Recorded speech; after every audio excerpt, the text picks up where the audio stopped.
جب ہم تاریخ کا سوچتے ہیں تو ذہن میں کیا آتا ہے؟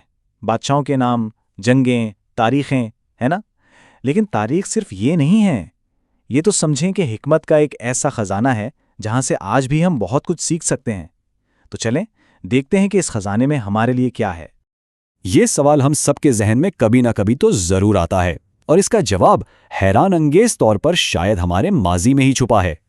ان کہانیوں میں جو بھلے ہی پرانی ہو گئی ہوں، لیکن ان کا سبق آج بھی بالکل نیا اور تازہ ہے۔ دیکھیں، ماضی کی یہ کہانیاں صرف گزرے وقت کے قصے نہیں ہیں۔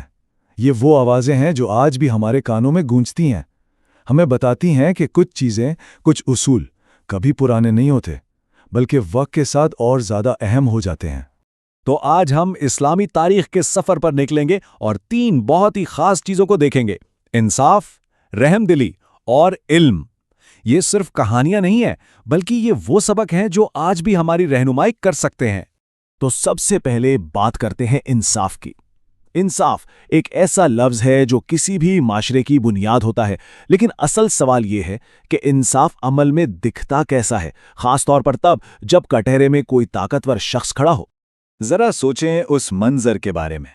کوئی شاہی پروٹوکول نہیں، کوئی رعایت نہیں، بس قانون کی حکمرانی، جہاں حکمران اور ایک عام آدمی دونوں ایک ہی صف میں کھڑے ہیں۔ اسلامی تاریخ کا یہ واقعہ ہمیں ایک بہت سیدھی سی بات سکھاتا ہے: قانون سے اوپر کوئی نہیں۔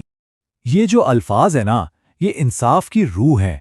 یہ صرف کوئی نعرہ نہیں تھا، بلکہ ایک پورا لائحہ عمل تھا، ایک اصول تھا جس پر معاشرہ کھڑا کیا گیا، اور اس نے یہ بات بالکل صاف کر دی کہ اصل طاقت عہدے میں نہیں، بلکہ حق کے ساتھ کھڑے ہونے میں ہے۔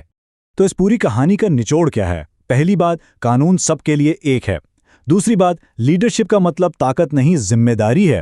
اور شاید سب سے اہم بات، کسی بھی اچھے معاشرے کی اصل پہچان یہ ہوتی ہے کہ وہ اپنے سب سے کمزور لوگوں کے حقوق کی حفاظت کیسے کرتا ہے۔ اچھا، انصاف کی بات تو ہو گئی، اب چلتے ہیں ایک اور بہت بڑی خوبی کی طرف: رحم دلی۔ دیکھیں، انصاف معاشرے میں توازن لاتا ہے، لیکن رحم دلی وہ تو دلوں کو جوڑتی ہے۔ یہ تاریخ کے ان لمحات میں سے ایک ہے جو انسان کو حیران کر دیتا ہے۔ سوچیں، سالوں کی دشمنی، ظلم، اور پھر جب بدلہ لینے کا موقع آیا، جب سب کچھ آپ کے ہاتھ میں تھا، تو انتخاب انتقام کا نہیں بلکہ معافی کا کیا گیا۔ یہ وہ لیڈرشپ ہے جو طاقت ملنے پر مغرور نہیں ہوتی، بلکہ انسانیت دکھاتی ہے۔ صرف چند الفاظ، لیکن ان کا وزن صدیوں پر بھاری ہے۔ ان الفاظ نے تاریخ کا دھارا ہی موڑ دیا، اور یہ بات ثابت کر دی کہ معافی کمزوری نہیں بلکہ اصل طاقت ہے۔ تو یہاں سے ہمیں کیا سبق ملتا ہے؟ بہت گہرے سبق ہیں۔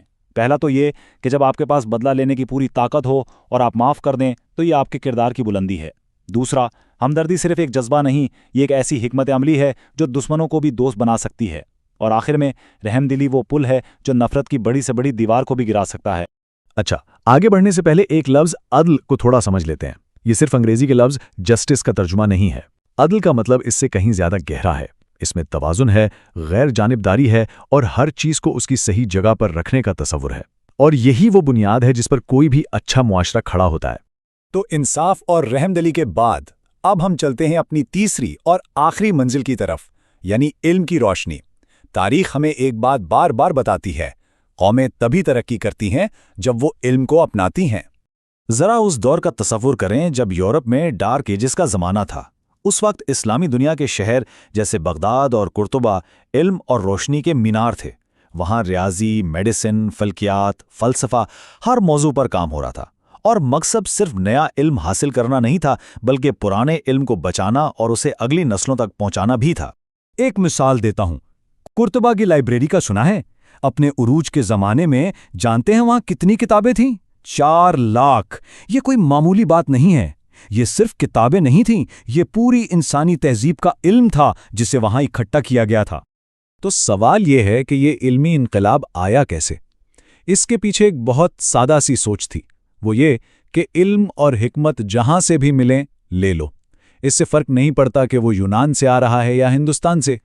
پرانے علم کا ترجمہ کیا گیا، اسے محفوظ کیا گیا، اور سب سے بڑھ کر ایک ایسا ماحول بنایا گیا جہاں سوال پوچھنے اور تحقیق کرنے کی حوصلہ افزائی کی جاتی تھی۔